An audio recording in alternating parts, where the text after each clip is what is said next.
Dan di pagi hari ini kita akan membahas tentang tafsir yang sangat menegangkan sekali dari surah Al-Zalzalah yang menceritakan kepada kita sebuah gempa yang sangat dahsyat, di mana gempa ini akan menghancurkan seluruh alam semesta.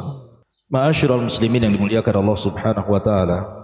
Allah Subhanahu wa taala berfirman di sini, A'udzu billahi minasyaitonir rajim. Bismillahirrahmanirrahim.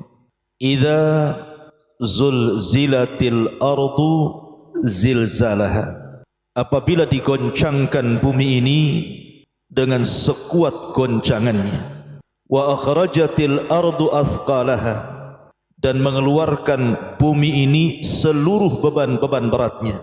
Wa qala al insanu ma laha. Berkatalah manusia, apa yang terjadi dengan bumi ini? Yauma idzin tuhadditsu akhbaraha. Pada hari itu bumi akan menceritakan beritanya. Bi anna rabbaka auhalaha, karena sungguh Tuhanmu telah mewahyukan kepada bumi tersebut. Yauma idzin yasdurun nasu ashtatan liyurau a'malahum. Pada hari itu keluar dari kubur manusia-manusia dengan berkelompok-kelompok untuk memperhatikan kepada mereka amalan-amalan mereka yang sudah mereka kerjakan. Faman ya'mal mithqala dzarratin khairan yarah. Maka barang siapa yang beramal seberat dzarah dari kebaikan, niscaya Allah akan melihatnya. Wa man ya'mal mithqala dzarratin syarran yarah. Dan barang siapa yang mengamalkan seberat dzarah dari kejahatan, niscaya Allah pun akan melihatnya. Ma'asyiral muslimin yang dimuliakan Allah Subhanahu wa taala. Surah Al-Zalzalah ini menjelaskan kepada kita akan sebuah peristiwa besar di akhir zaman, di mana Allah Subhanahu wa taala berfirman, idza zulzilatil ardu zilzalaha. Apabila digoncangkan bumi ini dengan sekuat goncangan. Ma'asyiral muslimin, para pemirsa Kiswah dan juga Humairah Channel, alhamdulillah, segala puja dan puji bagi Allah. Sekarang kita masih bisa berjalan dengan seimbang di permukaan bumi ini, sehingga Allah Subhanahu wa taala berfirman, huwallazi ja'ala lakumul arda dhalulan famshu fi manakibiha wa kulu mir rizqihi wa ilaihin nusyur. Dialah Allah Subhanahu wa taala yang telah menjadikan bumi ini untukmu yang mudah dijelajahi. Kita bisa berjalan menggunakan kedua kaki kita, kita bisa menggunakan sepeda, kita bisa menggunakan motor dan mobil, sama sekali tidak oleng ke kanan ke kiri apalagi sampai jatuh, karena Allah masih tundukkan bumi ini kepada kita manusia. Makanya Allah Subhanahu wa taala mengatakan, maka silahkan jelajahilah dari segala penjurunya dan makanlah dari sebagian rizkinya. Tapi bumi yang sekarang kita pijak ini, yang Allah masih tundukkan kepada kita sehingga kita masih bisa berjalan ke barat, ke timur, ke utara dan ke selatan tanpa harus oleng ke sana kemari, ini sebuah nikmat.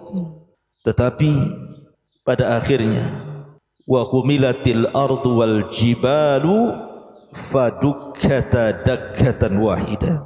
Nanti suatu saat bumi dan gunung-gunung ini akan Allah gempakan sekali gempa. Dan Allah katakan, idza zulzilatil ardu zilzalaha. Apabila digoncangkan bumi ini dengan sekali goncangan, maka alam semesta atau bumi ini akan mengalami kehancuran. Kita sering mendengar, bahkan mungkin Anda yang pernah merasakan adanya gempa, tentu akan ada kekhawatiran. Seperti saya punya kawan di Lombok bercerita bahwa gempa masih terjadi, dan itu membuat was-was hati mereka karena mereka menyaksikan gempa yang sangat besar yang melulantakkan bukan hanya satu desa, kecamatan, bahkan satu kabupaten. Ataupun kita melihat di berita seperti dulu pernah di Jogja terjadi gempa, Kemudian sebelum terjadi tsunami terjadi gempa di Aceh dan begitu seterusnya. Gempa-gempa ini satu di antara tanda dari tanda-tanda kiamat.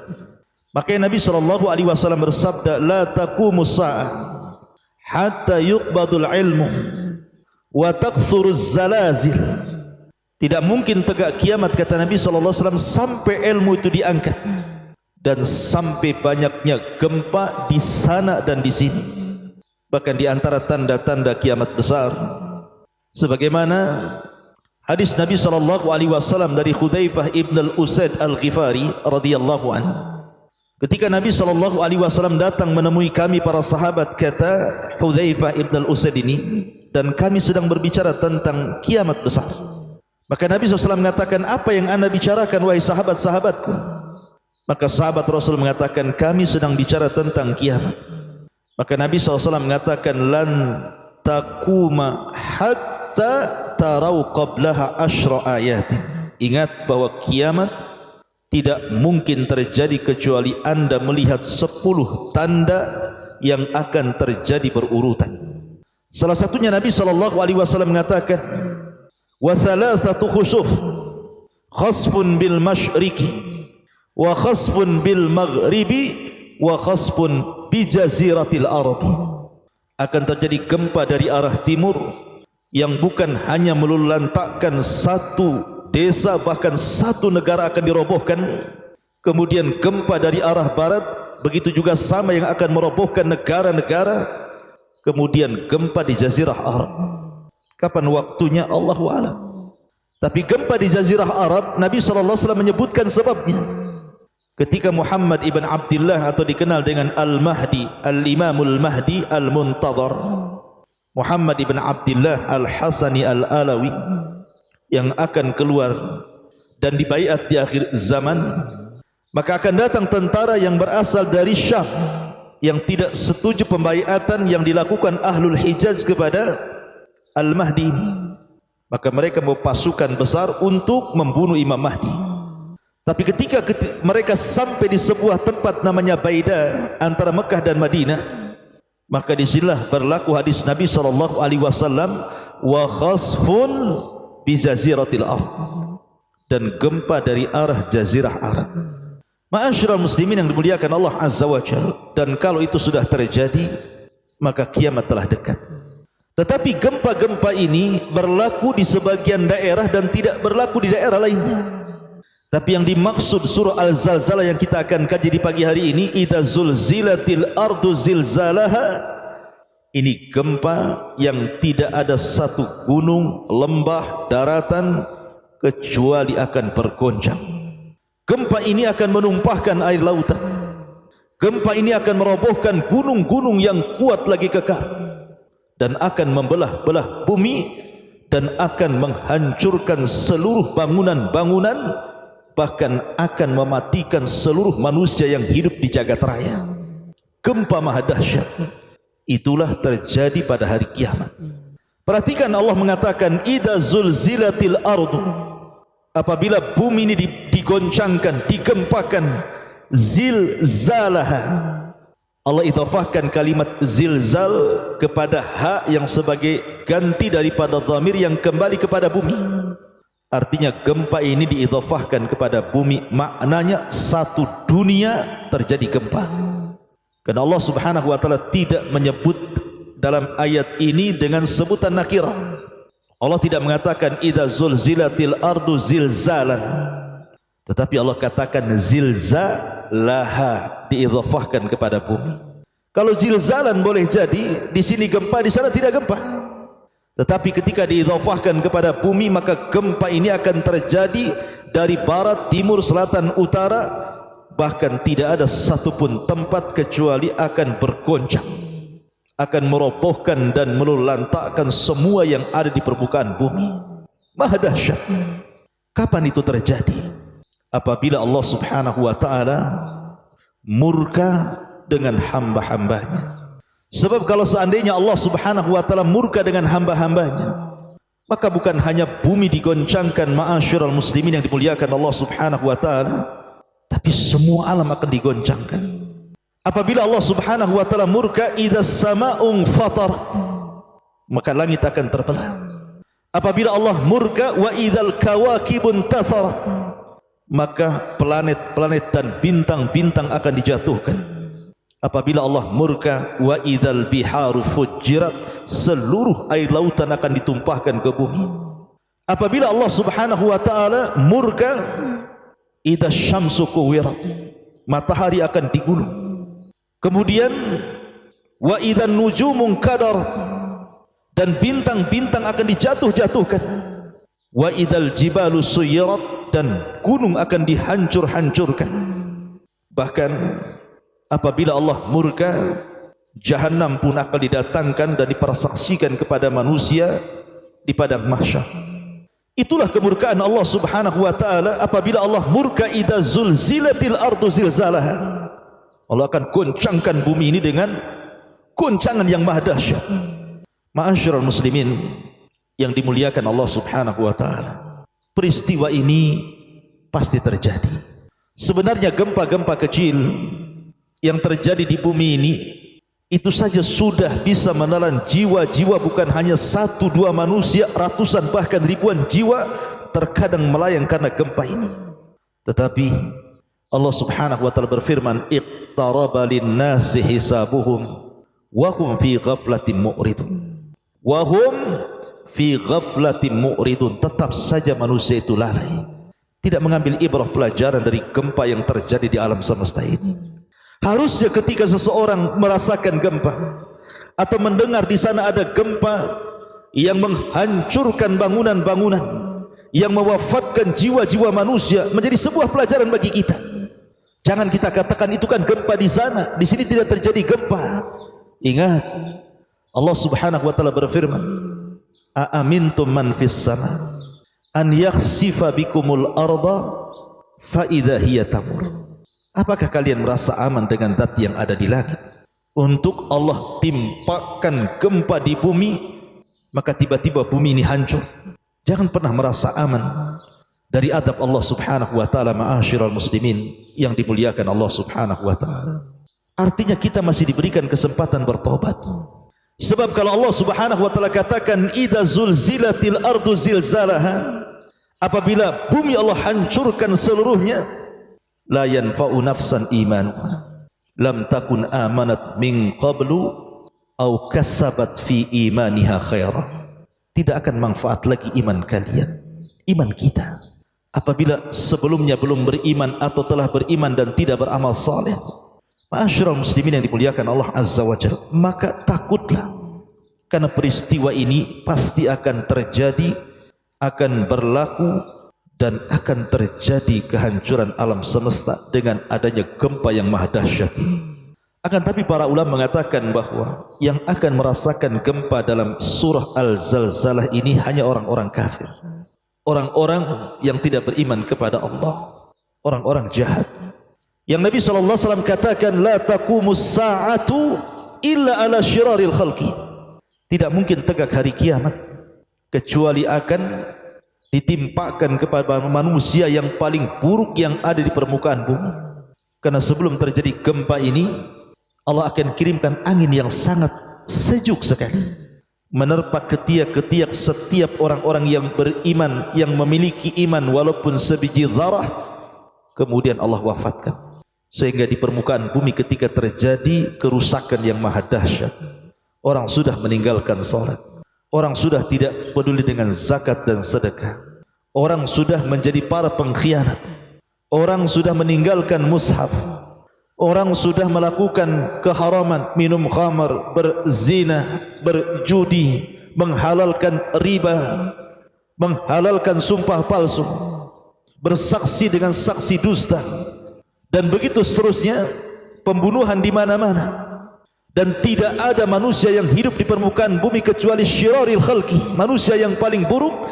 Di sini Allah katakan idza zulzilatil ardu zilzalaha, apabila digoncangkan bumi ini dengan sekuat goncangannya, maka tidak ada satupun bukit, lembah, gunung, daratan, lautan kecuali akan mengalami goncangan itu, apalagi manusia. Ma'asyiral muslimin yang dimuliakan Allah Azza wa Jalla, kapan goncangan ini terjadi? Terjadi khilaf para ulama. Ada yang mengatakan bahwa terjadinya ketika tiupan sangkakala yang pertama. Dan ingat, Israfil hari ini sudah meletakkan moncong daripada sangkakala di mulutnya. Dan itu berdasarkan nas hadis Nabi SAW. Suatu ketika Rasul SAW tidak enak makan, tidak enak tidur, tidak enak minum, tidak enak beristirahat, sehingga wajahnya murung. Sahabat bertanya, ada apa gerangan dengan anda wahai Rasul? Maka Nabi SAW bersabda, bagaimana aku akan merasakan nikmat? Wa sahibul qarni qad iltaqamal qarna. Sementara pemilik tiupan sangkakala sudah meletakkan ujung moncong sangkakala di mulutnya, siap ditiupkan. Dan kalau itu terjadi, al-qari'atu mal qari'ah wa ma adraka mal qari'ah yauma yakunun nas kal farashil mabthus. Ketika suara qari'ah keluar dari moncong sangkakala Israfil, maka engkau melihat manusia berhampuran seperti laron yang berterbangan. Akibat idza zulzilatil ardu zilzalaha, apabila digoncangkan bumi dengan sekuat goncangannya. Allah Subhanahu wa taala berfirman, wa nufikha fis sur fasaiqa man fis samawati wa man fil ardi illa man sya'allah thumma nufikha fihi ukhra fa idahum qiyamun yanzurun. Apabila ditiupkan sangkakala, maka akan pingsan semua makhluk yang ada di langit dan semua makhluk yang ada di bumi, kecuali makhluk yang Allah kehendaki tidak mengalami kehancuran. Kemudian akan ditiup yang kedua kalinya, maka tiba-tiba manusia akan keluar dari kubur-kubur mereka. Ada yang mengatakan bahwa kejadian idza zulzilatil ardu zilzalaha adalah ketika tiupan yang pertama. Ada juga yang mengatakan tiupan yang kedua. Karena ayat selanjutnya wa akhrajatil ardu athqalaha, dan bumi akan mengeluarkan beban beratnya.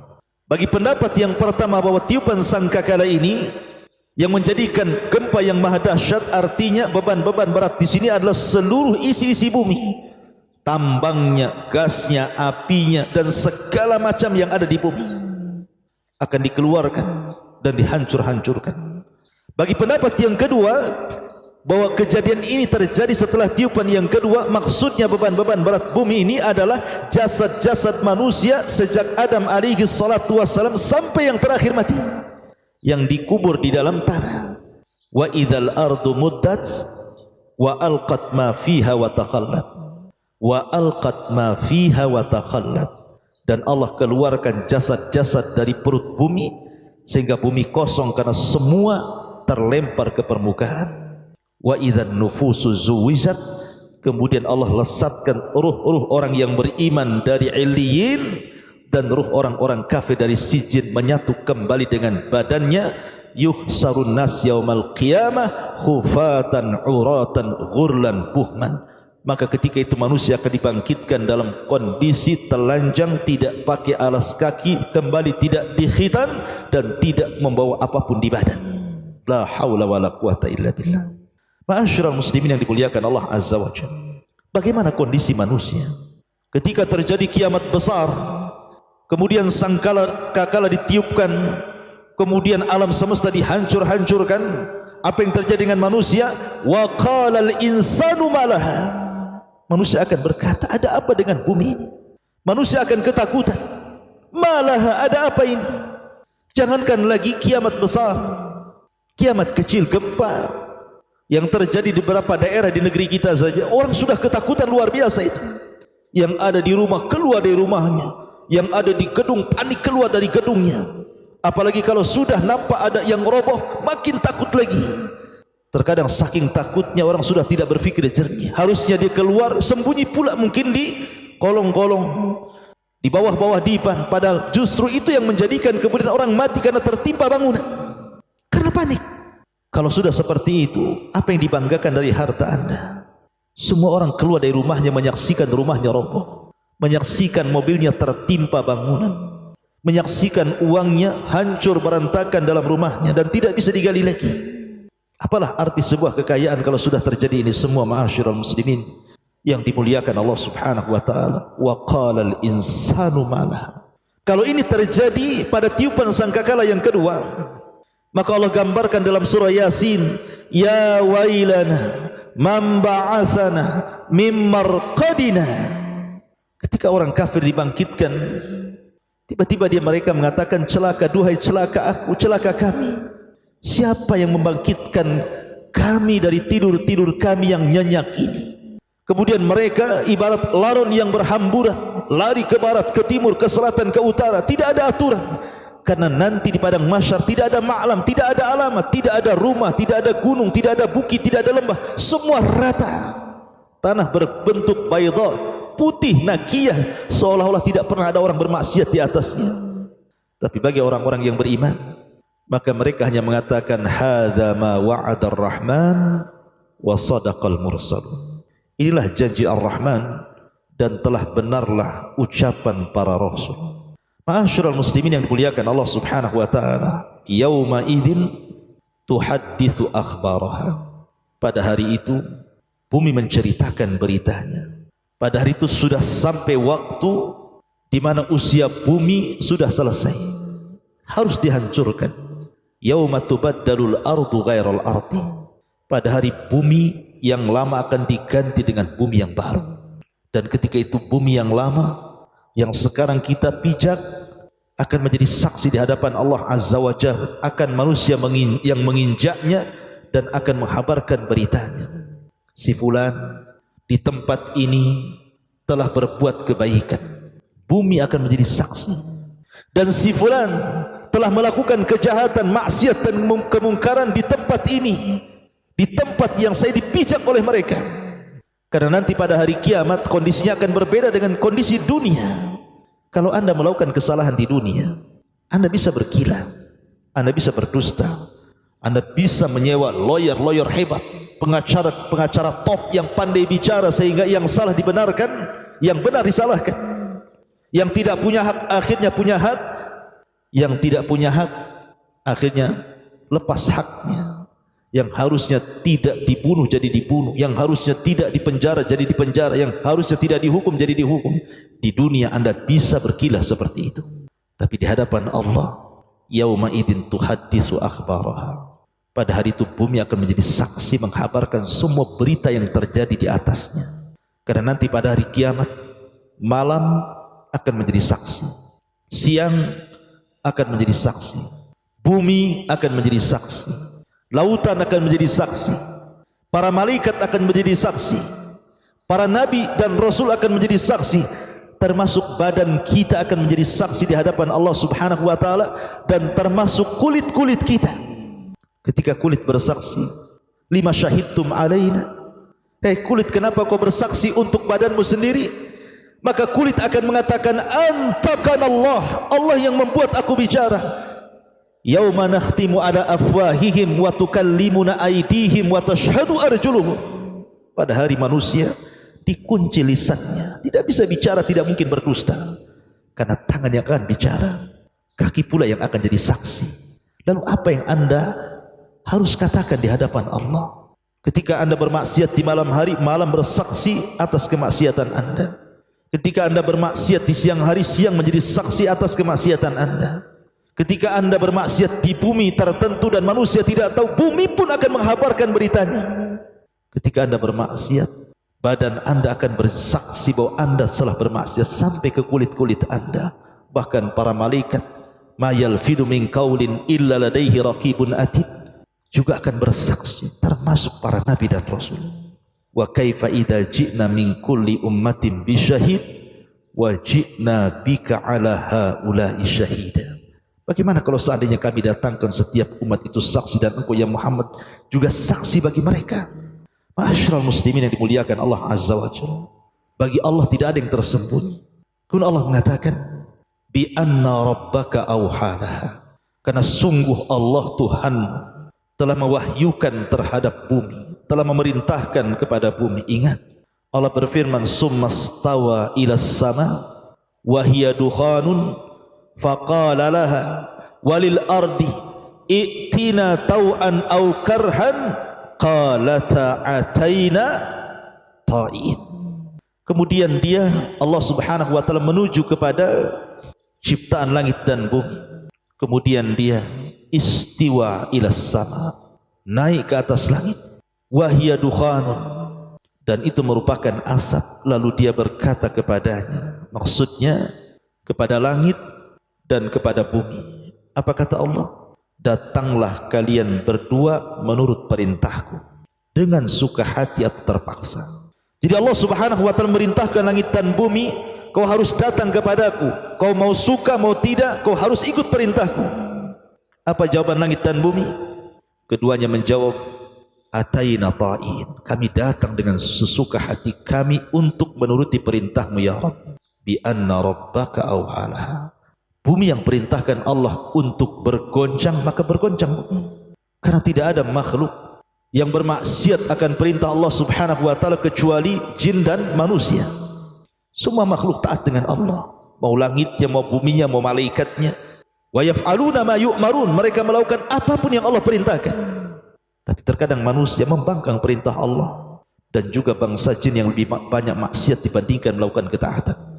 Ma'asyiral muslimin, kalau Allah sudah perintahkan bumi, bumi tidak mungkin menolak. Nabi Nuh alaihi salatu wassalam, ketika dia berdoa kepada Allah Subhanahu wa taala, fada'a rabbahu anni maghlubun fantasir, maka Nuh berdoa kepada Allah Subhanahu wa taala, ya Rabb, saya sudah dikalahkan dengan kaumku, maka tolonglah diriku, selamatkan diriku. Maka Allah Subhanahu wa taala perintahkan langit untuk mencurahkan air hujan sebanyak-banyaknya, dan Allah perintahkan bumi untuk meluncurkan air-air yang ada di dasar bumi. Dan kalau Allah Subhanahu wa taala sudah perintahkan langit dan bumi, apa yang terjadi? Fa fatahna abwabas sama bima'in munhamir wa fajjarnal arda uyunan faltaqal ma ala amrin qad qudir. Maka kami buka pintu-pintu langit, kami hujani bumi dengan sederas-derasnya, kami buka pintu-pintu bumi, kami curahkan seluruh air yang ada di dasarnya, berjumpalah air langit dan bumi, maka menjadi tufan, banjir bandang yang sangat besar yang menenggelamkan gunung tertinggi sekalipun. Lihat, kalau Allah sudah perintahkan, apa yang terjadi? Terjadi seperti penenggelamnya kaum Nuh alaihi salatu wassalam. Tidak ada tersisa satu jiwa pun dari jiwa-jiwa orang kafir kecuali mereka dibinasakan. La tadhar alal ardi minal kafirina dayyara, kata ya Rabb, jangan kau sisakan satu orang kafir pun yang hidup di permukaan bumi. Nabi Musa alaihi salatu wassalam suatu ketika difitnah oleh Qarun, padahal Qarun itu anak paman Nabi Musa. Karena melihat Musa ini banyak pengikutnya dan dia sedikit pengikutnya, padahal dia orang kaya dan bisa membayar manusia untuk cinta kepadanya. Tapi yang melembutkan hati bukan Qarun, bukan harta. Wa allafa baina qulubihim law anfaqta ma fil ardi jami'an ma allafta baina qulubihim. Kalaupun kau infakkan hartamu semuanya untuk melembutkan hati manusia agar cenderung kepadamu, tidak mungkin terjadi. Allah yang melembutkan hati manusia. Maka Qarun membuat fitnah, menyewa seorang wanita pelacur, kemudian mengatakan, engkau kubayar dengan emas yang banyak asal kehamilanmu kau tuduhkan kepada Musa, bilang Musa yang telah menghamilimu. Sepakat? Sepakat, kata wanita ini. Dikumpulkan Bani Israel. Maka Qarun yang dulunya ahli ibadah, yang memiliki suara yang sangat indah ketika membaca Taurat, bahkan manusia mencintai qiraahnya, menjadi kufur gara-gara harta. Kalla innal insana la yatgha an ra'ahu istaghna. Sekali-kali manusia itu mudah melampaui batas apabila dibentangkan kekayaan kepadanya. Lihat Qarun. Dikumpulkan semua Bani Israel, kemudian dia berceramah di hadapan Bani Israel. Kalian semua mungkin tahu siapa Musa, mungkin di mata kalian dia orang saleh, tapi di mataku dia orang bejat dan jahat. Buktinya wanita ini dihamili oleh Musa. Akhirnya kemudian Qarun merintahkan, bersaksilah kau wahai wanita. Tapi Allah lembutkan hati wanita ini. Dia pandang wajah Nabi Musa alaihi salatu wassalam yang penuh dengan cahaya, penuh dengan haibah, memiliki sebuah karismatik yang luar biasa, melulantakkan hati wanita itu. Dan sekali-kali memandang Qarun yang penuh dengan kegelapan, kebencian, kedengkian dan hasad. Tiba-tiba wanita ini mengatakan, sesungguhnya aku diperintah Qarun untuk mengucapkan ini dan itu dengan imbalan emas yang sangat banyak. Faghadiba Musa. Musa marahlah. Sudah tahu ini rekayasa Qarun. Maka Musa berdoa kepada Allah Subhanahu wa taala. Apa yang terjadi? Allah katakan kepada Musa, "Ya Musa, qad amartul arda an tuti'uk. Qad amartul arda an tuti'uk.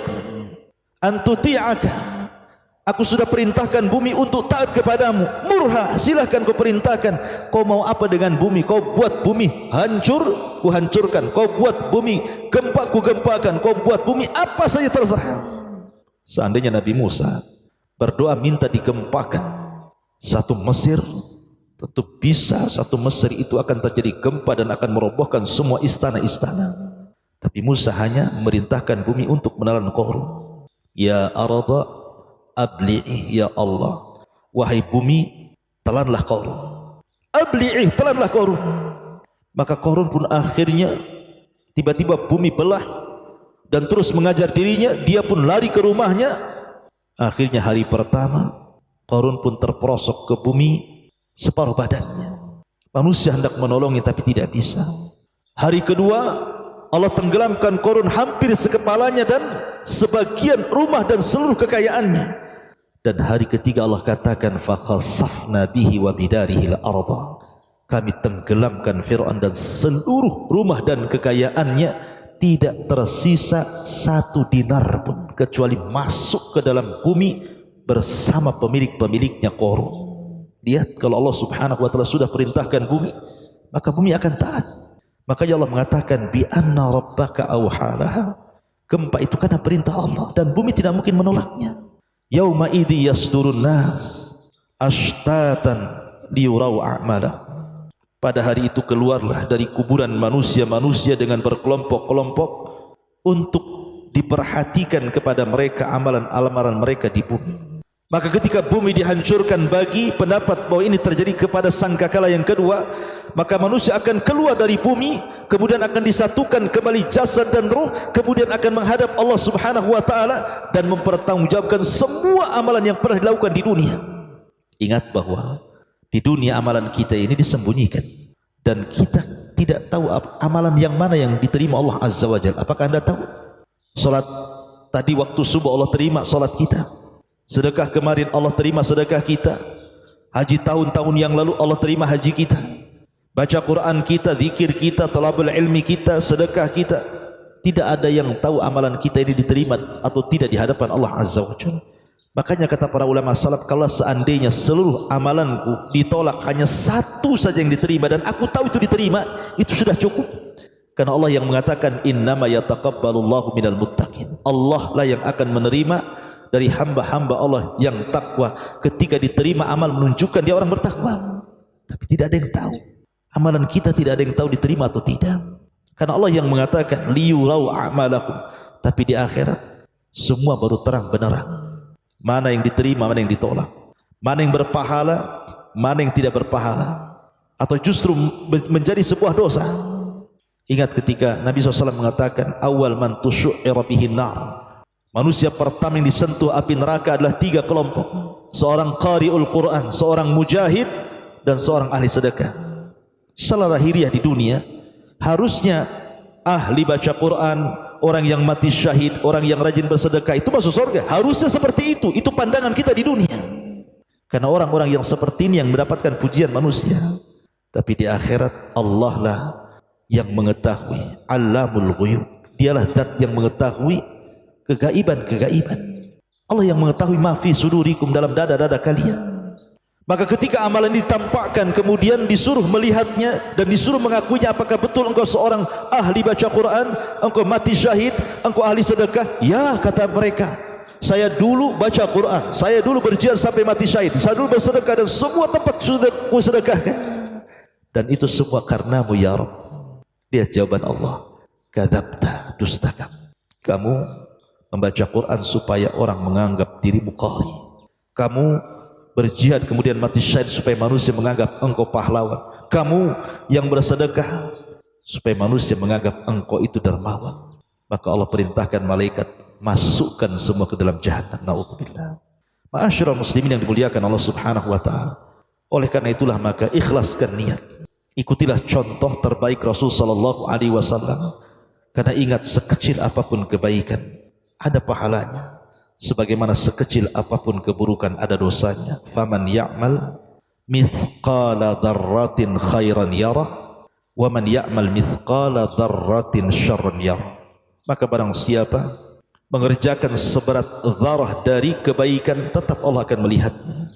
Wa ma tuqaddimu min anfusikum min khairin ya'lamullah. Apapun yang kau hadapkan kepada Allah dari kebaikan, Allah tahu. Maka jangan remehkan sekecil apapun kebaikan, apalagi sampai menghina orang. Ada orang yang sudah bagus-bagus menutup aurat di kepalanya, berhijab, mungkin hijabnya kurang sempurna, tapi sudah lumayan menutupi rambutnya, tapi dia belum bisa meninggalkan ghibah. Kita cela pula, daripada engkau ghibah, lepas aja jilbabmu. Buat apa berjilbab tapi lisannya masih menggibah? Anda jangan katakan seperti itu. Karena jilbab dia dapat pahala, ghibah dia dapat dosa. Nanti akan ditimbang di hadapan Allah mana berat dosa dan pahalanya. Tidak boleh kita melecehkan, menghina, merendahkan amalan kebaikan yang dilakukan manusia. Siapa Anda menghukumi manusia? Maka dahulu di zaman Bani Israel ada dua orang, yang satu ahli ibadah, yang satu ahli maksiat. Awalnya baik yang ahli ibadah, menasihati, tobat kamu. Sampai pada waktunya dia bermaksiat yang tidak bisa lagi ditolerir, tiba-tiba dia mengatakan, wallahi demi Allah, kalau engkau illam tatub, kalau engkau tidak bertobat, wallahi la yaghfirullahu lak aw la yunjika minan nar. Allah tidak akan mengampuni dosa-dosamu dan Allah tidak akan menyelamatkan kamu dari api neraka. Dia sangka ampunan milik dia, dia sangka neraka milik dia. Itu semua milik Allah. Kenapa dia bisa memvonis orang? Akhirnya Allah takdirkan yang ahli maksiat sebelum wafatnya dia bertobat. Akhirnya Allah masukkan ke dalam surga. Yang ahli ibadah tidak bertobat dari ucapannya melebihi takdir Allah Azza wa Jalla, Allah masukkan pula ia ke neraka. Na'udzubillah. Terbalik kondisinya. Maka jangan remehkan sekecil apapun kebaikan. Wa man ya'mal mithqala dzarratin syarran yarah. Dan ingat, sekecil apapun keburukan, kejahatan, kemaksiatan, tetap ada balasannya. Dan Allah itu Maha Adil dan penuh dengan rahmat. Allah ketika memasukkan manusia ke dalam surga itu karena rahmatnya, karena kasih sayangnya, bukan karena keadilannya. Karena kalau seandainya Allah memasukkan manusia karena keadilannya, satu pun manusia tidak ada yang bisa masuk surga. Ada seorang laki-laki di zaman Bani Israel, tidak pernah maksiat, hidupnya ibadah dari kecil sampai wafat. Berdiri di pintu surga dia dan mengatakan, ya Rabb, ketika Allah berfirman, udkhulu bi rahmati, masuklah kau karena rahmatku. Tapi laki-laki ini mengatakan tidak. Kalimat itu hanya diperuntukkan untuk orang-orang yang berdosa. Yang kau masukkan ke dalam surga, wajar kau masukkan mereka karena rahmatmu. Tapi aku tidak pernah maksiat di bumi. Masa aku masuk karena rahmatmu ya Rabb? Maka Allah mengatakan, baik, hitung kebaikan, hitung amalan, hitung pahala. Kalau itu pantas masukkan ke surga. Akhirnya dihitung semua kebaikannya, rupanya tidak sebanding dengan satu nikmat yang Allah berikan, berupa nikmat penglihatan. Karena dia takut tidak masuk surga, dia mengatakan, kalau begitu ya Rabb, sudah masukkan aku karena rahmat-Mu. Tetapi orang masuk neraka karena keadilan Allah. Allah tidak pernah zalim kepada hamba-hambanya. Allah tidak mungkin menzalimi hamba-hambanya, karena Allah akan mengadab sesuai dengan amalan dia saja. Itulah keadilan Allah Subhanahu wa taala. Wallahu a'lam bishawab.